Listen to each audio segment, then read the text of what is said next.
안녕하세요. 이승훈입니다. 자, 이번 시간에는 251쪽 교재로 들어갑니다.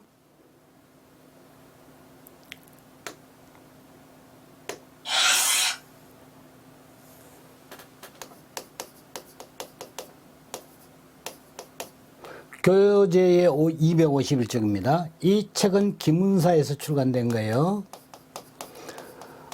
앞으로 이제 팝업 창이나 뭐 이런 거 띄울 경우 그 기술을 배우면 또 이제 이게 제가 일일이 안 쓰고 열심히 밑에다가 이렇게 이제 텍스트를 달아가지고 하겠습니다. 지금은 그 기술이 없습니다. 제가 이제 익히고 있는 중이니까 양해하십시오. 저는 이승원입니다. 왜 이렇게 저렇게 가끔하게 해? 뭐 어쩔 수가 없죠. 지금 배우는 중이니까. 자, 여기는 이제 분석기기 및 분석장치 일반 해가지고 먼저 이제 첫 번째 나오는 게 가스크로마토그래피에 대해서 이제 원리 및 적용 범위 있습니다. 거기에 보면 중요한 부분이 충진물에 대한 흡착성 또는 용해성의 차이 이렇게 돼 있죠. 그렇죠? 그래서 이제 이런 부분 고딕으로 딱 쳐놓은 것이 그게 뭐냐 그만큼 제가 생각했을 때는 중요한 거예요. 그래서 이것 때문에 이동 속도가 달라진다 이거죠. 그래서 많이 읽기가 귀찮으신 분들은 제가 저렇게 고딕으로 처리해 놓은 부분만 여러분들이 잘 보시면 사실은 시험에 도움 많이 됩니다. 그러니까 고딕으로 처리해 놓은 것만 보더라도 제가 일일이 그렇게 다 체크를 하니까 한 80%? 70%? 7, 80%는 여러분들이 그러니까 제가 전달하고자 하는 것을 중요한 것을 득템했다. 소위 득템. 오락할 때면 득템 이러지 않습니까? 그래서 그렇게 보시면 돼요. 장치 구성은 이제 세 가지로 되어 있죠. 주입부, 칼럼 오븐, 검출기. 그래 이게 이제 아닌 것은 이렇게 나올 거란 말이에요. 그렇죠? 그래서 이제 세 가지를 중요시하기 때문에 저거는 이제 고딕체로 해놓은 거고, 아래는 이제 좀 제가 아까 강의했던 것과는 좀 다르게 이제 그림이 나와 있어요. 이게 이제 보통 이제 일반적으로 시중에 이제 돌아다니거나 아니면 그 이제 시험 기준이나 이런 쪽에 이제 가스크로마토그래피에 대해서 이제 나와 있는 기본 장치 구성입니다. 그래서 저는 이제 여러분들한테 좀 개념적으로 활동적으로 보여드린 거고요. 요게 이제 크로마토그램이에요. 자, 그 다음에 이제 요구 특성이에요. 여기 보면 운반가스 요구 특성이 순도 99.99% 이상이고 이 표 체크하셔야 됩니다. 중요합니다.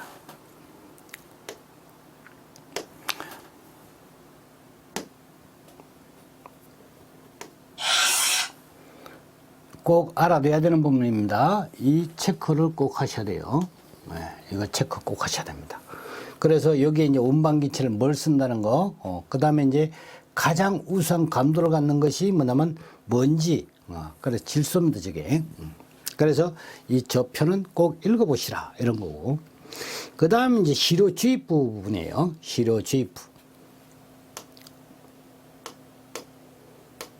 시료 주입부에 되면 이거는 이제 여기 이제 그 주입부는 충진 칼럼 또는 이제 캐퍼러리 칼럼이라고 되어 있어요. 적합한 것이 이게 이제 그 시료 주입하는 그 하나의 그 구멍이라고 그래야 되나? 그러니까 입구부를 얘기를 합니다. 그걸 얘기를 합니다. 자, 그 다음에 이제 칼럼 5번입니다.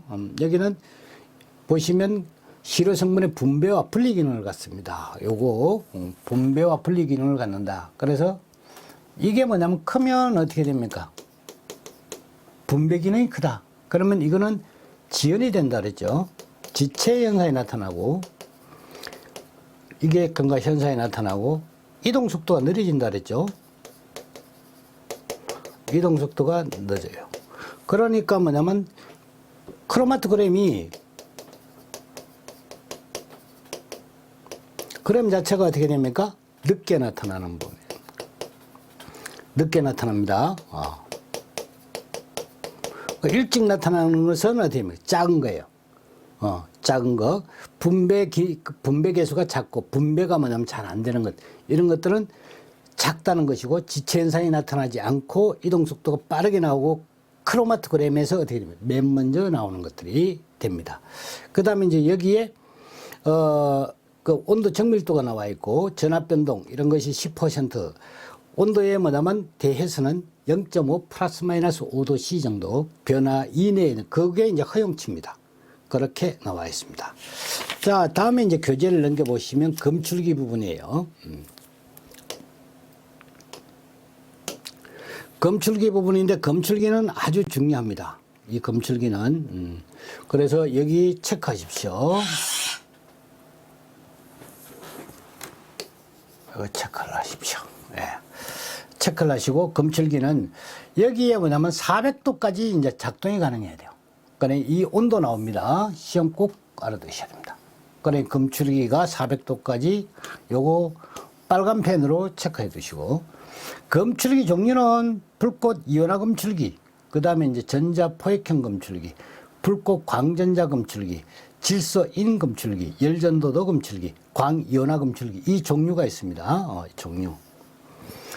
여기 이제 그러니까 여러분들이 불꽃 이온화 검출기하고 지금 몇 가지가 정리가 돼. 전자포획 검출기, 불꽃 광전자 검출기 이렇게 해가지고 이제 요 부분이 이제 정리가 되어 있죠. 그래서 특히 뭐냐면 요 부분에서 시험에 잘 나온다. 이렇게 여러분들이 보시면 되겠어요.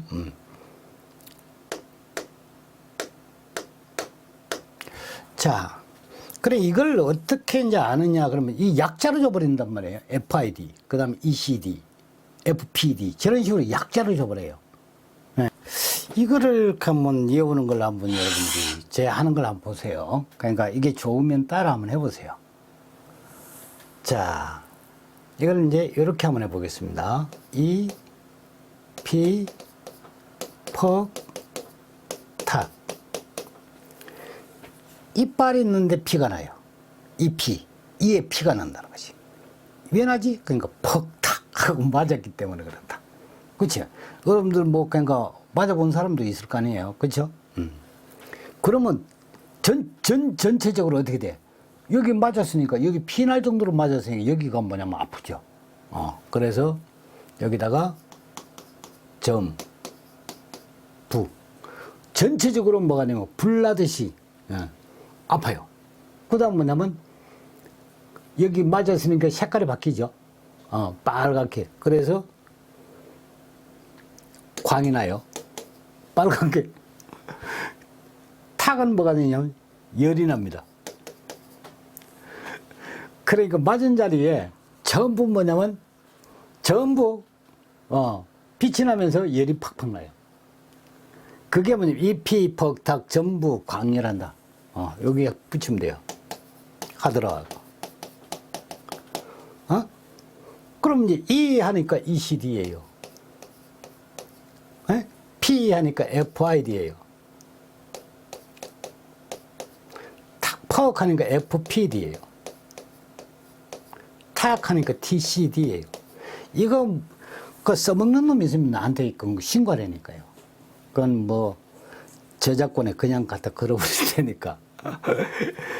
그 이게 E, P, 퍽, 탁, 전부, 광, 열이다. 그럼 뭐냐면 요거는 뭐가 되면 E, P, 퍽, 탁 이렇게 했죠. 이게 ECD가 뭐가 됩니까?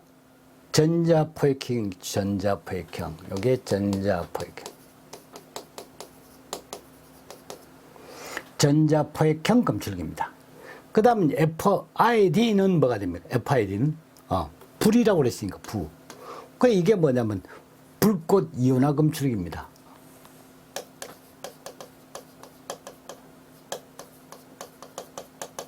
가 검출기예요. FPD는 그럼 뭐지? FPD는 퍽 했을 때 불 광 난다 하지 않습니까? 불꽃 광전자 검출기예요.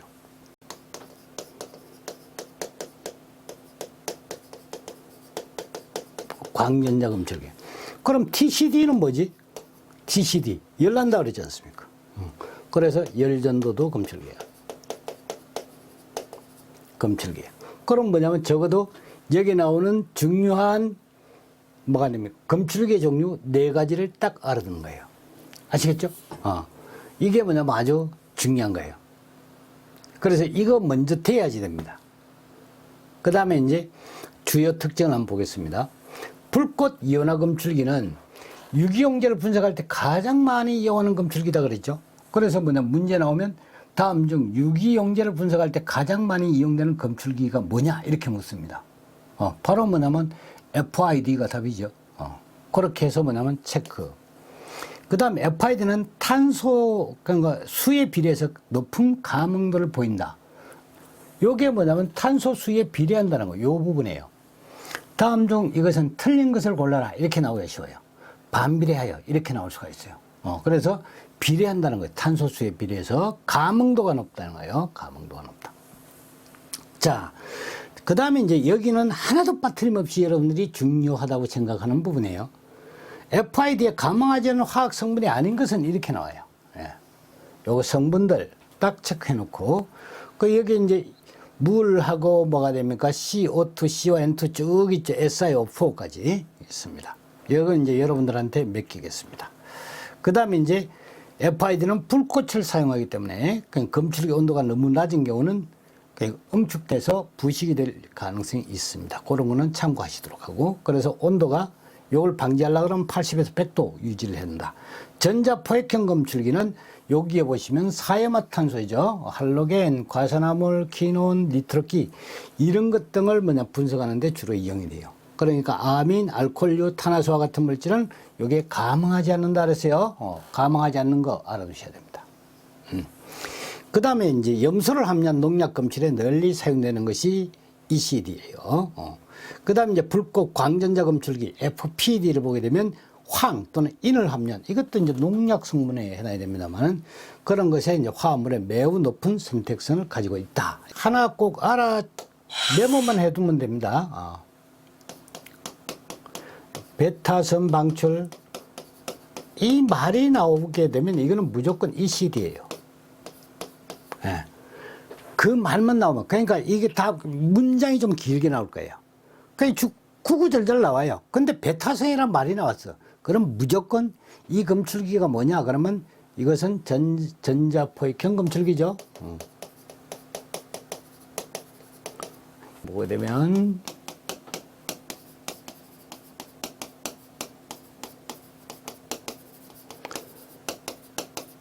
검출기 불꽃 이온화, 그러니까 요 이온화란 말이 들어가요. 이온화. 그랬을 때 뭐냐면 이거는 불꽃 이온화 검출기, 이것은 FID라는 거예요. 요 정도 ECD와 FID 요 부분을 알아두고, 그 다음 이제 거기 이 외에 뭐냐면 다양한 검출기 이런 것들이 있죠. 여기 불꽃 광전자 검출기, 그 다음에 질소인 검출기, 열전도도 검출기, 광이온화 검출기 저런 게 있습니다. 그러니까 뭐냐면 여기에 더 이제 추가해서 이런 종류, 그러니까 검출기가 해당되지 않는 것. 주로 사용하는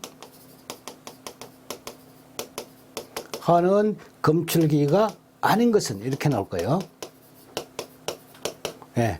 뭐 여기다 이제 뭐 적외선 흡수 검출기라든지, 그 다음 뭐냐면 자외선 흡수 검출기 뭐 이런 게 이제 섞여가지고 탁 나오면 어떻게 됩니까? 그게 답이죠. 그래서 주로 뭐냐면 사용하는 검출기 정도, 참고 정도 하시면 되겠습니다. 아시겠죠? 그 다음에 이제 분리관 부분을 한번 봅니다. 분리관의 부분입니다. 분리관. 자, 분리관을 한번 볼까요? 여기 이제 분리관의 분리능하고 이제 나와 있는데요. 그러니까, 여기에 해당되는 것, 여기 지금 특히 뭐냐면 분해 능을 높이기 위한 방법이라는 게 나와 있어요. 분해 능을 높이기 위한 방법, 요 부분이에요. 요 부분을 여러분들이 체크 딱 하고, 특히 뭐냐면 양을 작게 한다든지 요거, 실의 양을 작게 해야 되는 겁니다. 많이 넣는다든지 과량을 넣는다 뭐 이런 식으로. 안전성을 고려해서 더 넣는다 뭐 이런 거 있지 않습니까? 입자의 크기를 뭐냐면 또 작게 해야 되는데 크게 한다든지 그런 형태로 이제 뭐냐면 나올 수 있습니다. 그래서 저것을 뭐냐면 체크해 두시면 도움이 될 겁니다. 그 다음에 이제 충진 물질과 분리관에 사용되는 액상의 뭐 조건이라든지 이런 게 나와 있어요. 여기 이제 조건이 뭐 좀 많죠. 그 중에서 이제 여러분들이 제가 뭐냐면 체크해 주는 부분은 요거예요. 요 부분만 체크 딱 하시면 돼요. 이게 특히 뭐냐면 틀린 것을 찾으라고 합니다. 그 전기압이 낮고 뭐가 돼? 점성이 작은 것이에요. 하나는 작고 하나는 큰 것 이렇게 나올 거란 말이에요. 그래서 뭐냐면 여기에 틀린 것 했을 때 저게 나오기가 쉬우니까 여러분 다른 건 다 일반적인 사항이에요. 그리고 요거 온도는 이제 100도 요거 체크하고 낮고 작고 이거 점성은 낮고 작고 전기압이 낮고 점성이 작은 요렇게 여러분들이 정리해 두면 되겠다. 그 다음에 이제 크로마토그램에서 아까 제가 이제 그러니까 설명을 한번 드렸는데 여기 이제 보유 시간이라는 게 있죠. 보유 시간 있고 보유 용량. 여기 유령 피커라는 게 있어요. 요거 체크하십시오. 시험에 나옵니다. 근데 여기 지금 뭐냐면 교재가 잘못됐어요. 요거는 뭐가 됩니까? 이 부분을 삭제하세요. 요 부분을 삭제하세요. 네.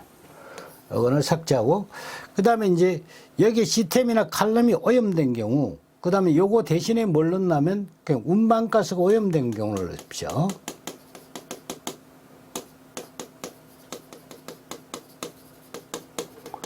이렇게 뭐냐면 넣으십시오. 요거 대신에. 여기에 지금 뭐냐면 이게 왜 그러니까 있나, 이게 이제 그 관연도를 그냥 따오다 보니까 이게 그냥 오류가 생긴 것 같아요. 258쪽에요. 여기에 대해서 이제 문제가 나왔어요. 258쪽에 유사 문제에 뭐냐면 02번 문제가 여기에 해당되는 문제예요. 근데 이제 답이 어떻게 되어 있냐면 3번으로 되어 있어요. 현재 답은 3번으로 이렇게 되어 있어요. 이게 지금 운반가스가 오염된 경우 이게 답으로 체크되어 있다고요. 이거를 뭐가 되느냐면 1번으로 바꿔야 됩니다. 이게 수정하는 거예요.